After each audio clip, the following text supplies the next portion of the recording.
आके स्ट्रेस में किस बात पे जाते हैं? क्योंकि जब अल्लाह ने वादा कर दिया तो ये जो सोशल एक्सेप्टेंस है ये सिर्फ आइडिया लगाना होता है कि हालात बहुत अच्छे हैं और ऊंच नीच होती है, कभी ग्रेड कम भी आ जाते हैं, कभी मतलब फेल भी हो जाता है।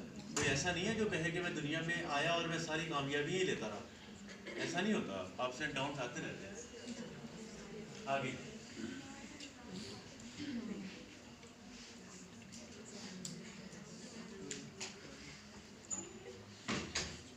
रिसर्च हुई कि दुनिया में ड्रग्स लेने के रुझान जो हैं उनमें टॉप पे कौन सा है, और curiosity was at the top of the list.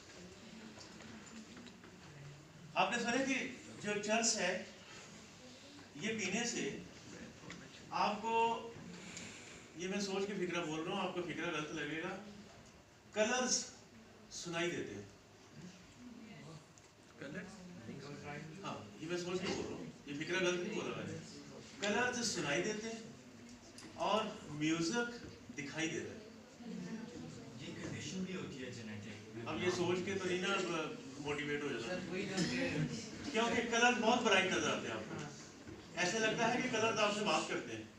और म्यूजिक अगर आप सुनते हैं तो एक एक म्यूजिक जो इंस्ट्रूमेंट है आपको रहता सुनाई दे रहा है, बल्कि दिखाई दे रहा होता है, क्योंकि वो चीज इतना स्ट्रॉन्ग इम्पैक्ट क्रिएट करती है, डोपामिन और सेरोटोनिन कितना स्ट्रॉन्ग वो एक्टिव करती है। अब लोग सोचते हैं कि चर्स पीने से मजा क्या आता है, उस मजे की तलाश में वो एडिक्शन में चले जाते हैं।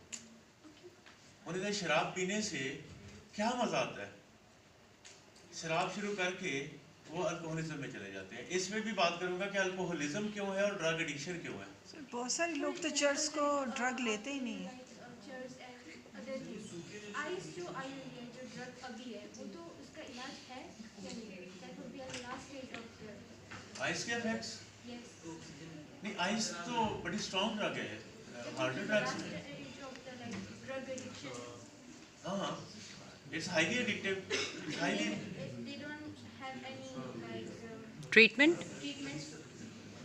ट्रीटमेंट भी अगर आगे है हमारी स्लाइड तो फिर उस पे सर ये आपने चर्च की बात की, listen to be very carefully. मैंने बहुत सारे बच्चों को यूनिवर्सिटीज़ कॉलेजेस में बोलते हुए सुना, और मैंने नाम नहीं लूँगी, लोगों के सीक्रेट्स होते हैं, चर्च पीते हैं वो, तो मैंने पूछा कि भाई चर्च ये तो वो नहीं होती, ड्रग नहीं है, तो नॉर्मल है, तो जब चाहे छोड़ दें, जब चाहे पी लें, हमें कुछ इफेक्ट नहीं होता। जब भी आपने कहा ना कि उन्हें वो कलर नज़र आते, तो जब वो पीने वालों से मैंने बात की है तो मुझे वो बिल्कुल नॉर्मल नज़र आते हैं, और वो कहते हैं हम नॉर्मल हैं। तो व्हाट इज़ दिस सर? ये नॉर्मल। अब जैसे बता रहा हूँ ना कि चर्च से कलर सुनाई देते हैं और म्यूजिक दिखाई देता है, मैं दूसरे लफ्ज़ों में कहना चाह रहा हूँ कि दिमाग उल्टा हो जाता है। ये नॉर्मल दिमाग काम नहीं कर रहा, उनको दूर की चीज़ें नज़दीक दिखाई देती हैं, नज़दीक की चीज़ें दूर दिखाई देती हैं। आपने सुना वो कभी आप रोड पे जाते हैं तो वो एक ट्रक उल्टा होता है रास्ते में, और जिसको बाद में कहते हैं इसका टायर रॉड खुल गया था, वो असल में वो जो ड्राइवर था ना वो चर्च की वजह टायर रॉड को उसका अपना खुला था, ट्रक का नहीं खुला था, क्योंकि उसको दूर की चीजें नजदीक नजर आ रही थी और नजदीक की दूर नजर आ रही थी।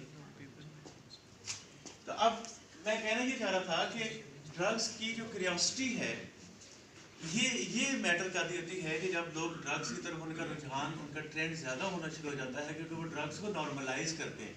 और फिर दूसरा ये होता है कि उनमें से कोई एक बच्चा या कोई एक सीनियर जो ड्रग्स ले रहा था लेकिन अभी डिपेंडेंसी में नहीं गया था और वो नॉर्मल लाइफ गुजार रहा था, तो दूसरे उसको देख के पीते रहते हैं। ये वाली बात, क्योंकि हर एक का जेनेटिक मेकअप डिफरेंट है, हर एक का जो बॉडी स्ट्रक्चर है डिफरेंट है। अब इसमें अगर किसी फीमेल की बात करें तो हमने क्या कहा था, ये ड्रग कहाँ डिपॉजिट होती है बॉडी में? फैट्स में।